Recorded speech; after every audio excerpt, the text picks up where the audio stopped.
Agimat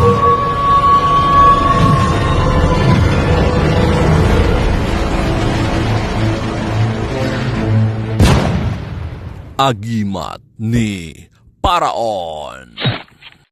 Mga kaagimat, gusto ko i-share sa inyo itong orasyon para sa tulisan or kontra sa tulisan. Tulisan meaning sa Tagalog or yung mga yung mga holdapper ba.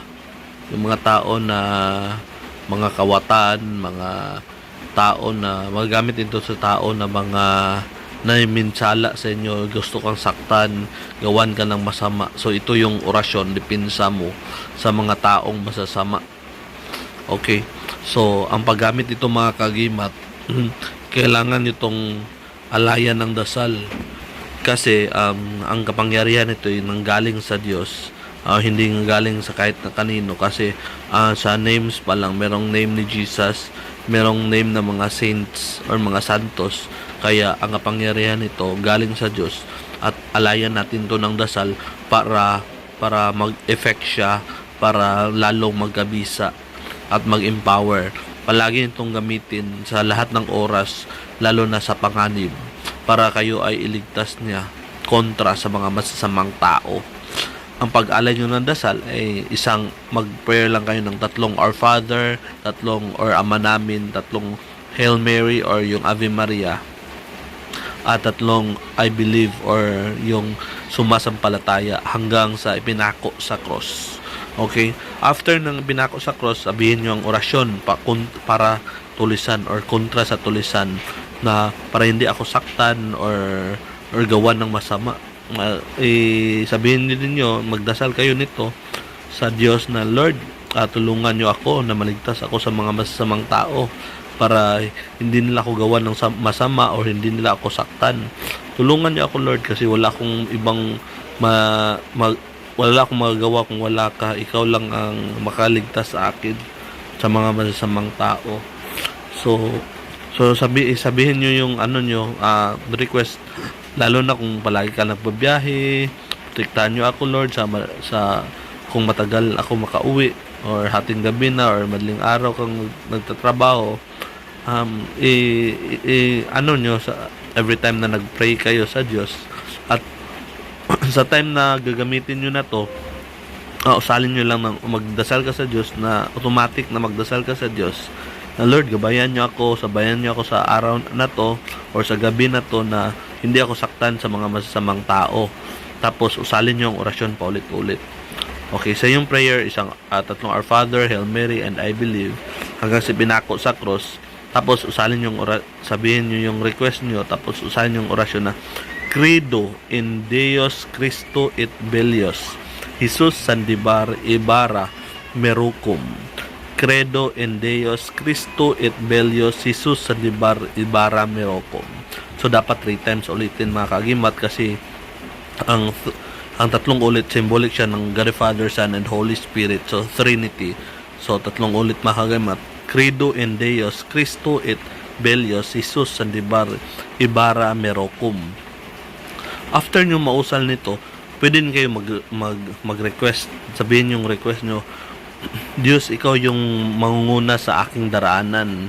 Or sabihin nyo na, Jesus or Lord, pwede, Diyos, ikaw ang mag-una sa daanan ko, na walang masasamang tao ang makalapit or makapang-api, manggulpi o manakit sa akin. So sabihin yung, tapos sabihin nyo naman paulit-ulit hanggang makarating kayo sa bahay na safe. Kaya mga agimat, very important to. Marami nang gumagamit nito, yung mga nagpatulong sa amin. Lalo na delikado daw, mga nagbabiyahe sila, may mga masamang tao. So kung inuusal nila to, ginawa nila yung sinabi ko na mag-alay ng dasal, tapos every time before sila matulog, magdasal sila ng ganito, solid lang orasyon. Tapos after nyan, pag ginamit na nila, hindi sila walang, safe na sila sa pag-uwi nila sa kanilang bahay. Kaya mga kagimat, very important to. Tapos ito naman kaagimat, ito yung orasyon, dili makaduol ang kawatan. Meaning nito mga kagimat, ito yung orasyon na hindi makalapit sa iyo ang mga magnanakaw. Mga magnanakaw mga kagimat, usually ikaw lang binabantayan pag tulog ka na or hindi mo na malayan, lalapit sila sa iyo. Pero kung meron kang orasyon nito, sila mismo hindi na makalapit, parang ayaw nila sa iyo, para silang aswang na meron kang habak na anti-aswang na hindi sila makalapit kasi naiinitan na nasusulawan sa iyo. So ito yung same process din. Mag-alay ka din ng dasal nito. Tatlong Ama Namin, tatlong Hail Mary or Ave Maria, tatlo ding sumasampalataya or I believe, hanggang sa pinako sa cross. Tapos request ka na orasyon dili makaduol ang kawatan, or orasyon hindi makalapit sa akin ang magnanakaw. So magdasal ka nito na, Lord, tulungan mo ako ng mga magnanakaw, hindi ako malapitan at gawa ng masama or nakawan ako nila. So pagtapos niyan, usalin mo ng orasyon paulit-ulit ang Eneteum Imaram Cresnestum, Eneteum Imaram Cresnestum, Eneteum Imaram Cresnestum. So after ng nito, pwede ka din mag-request ng Guardiami, no? Ayaw paduula ang tanan daotan og tuyo kanako. So magpagwardya ka mga gimat, or guard ni, no? Magpaano ka, bali tawag nito sa Tagalog,